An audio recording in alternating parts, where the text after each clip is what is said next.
আলহামদুলিল্লাহি রাব্বিল আলামিন আর রহমানির রহিম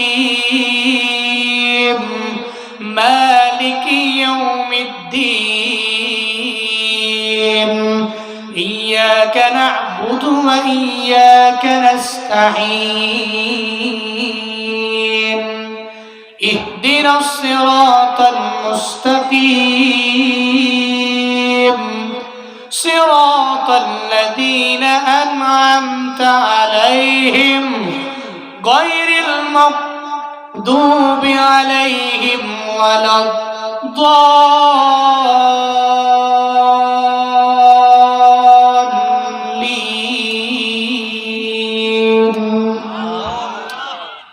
والتين والزيتون وطور سينين وهذا البلد الأمين لقد خلقنا الإنسان في أحسن تقويم ثم رددناه أسفل سافلين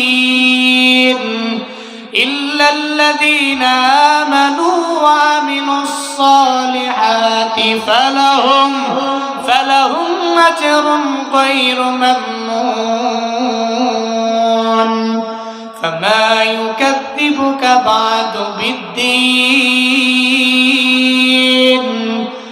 أليس الله بأحكم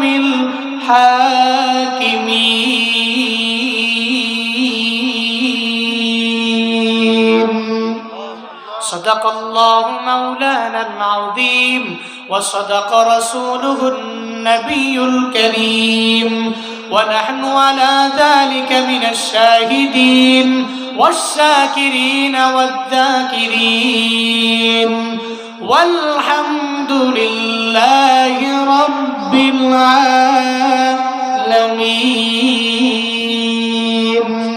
আমি আমার নামাজে আব্দুর রহমান সুদাইসির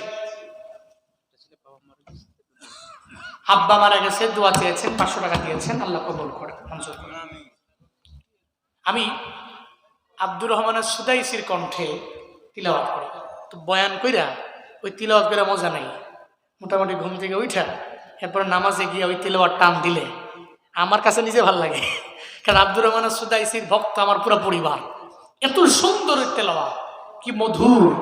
আমার 3 ভাই, আমরা, আমার বাবা সহ আমরা সবাই যখনই আমরা যে কোনো জায়গায় নামাজ পড়াই আব্দুর রহমান সুদাইসির, ওই মাশাআল্লাহ আব্দুর রহমান সুদাইসির উনিও ভক্ত, ওনার তিলাওয়াত বড় মধুমাখা। একটা ছোট্ট গল্প শোনাই।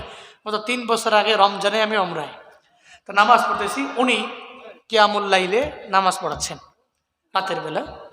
তো ওই নামাজে তিলাওয়াত যে করতেছেন এক নাগারে, আমি দেখেছি আমার ডানে ইন্দোনেশিয়ান এক মুরব্বী, চোখের পানি পড়তে পড়তে পড়তে মনে হলো ওটা বেহুশ হয়ে যাবে। এই তিলাওয়াতে কি মধুরতা, এই তিলাওয়াতে কি মায়া। বাড়িতে গিয়ে সার্চ দেন, বর্তমানে তো উনি মুরব্বী হয়ে গেছে, চাইলে আগের মতো পারে না, তবে তার ওল্ড যে তিলাওয়াতগুলো আগের শুইনা দেখেন কি মজা লাগে, কি সুন্দর এক নাগারে তিলাওয়াত করছে। আমার কাছে মনে হয় রমজানে তারাবিতে হাফেজে কুরআন না খতমে তারাবিতে যে তিলাওয়াত করে, মাঝে মাঝে মনে হয় আসমান থেকে, রাউহে মাহফুজ থেকে কোরআন এখনই নাজিল হচ্ছে।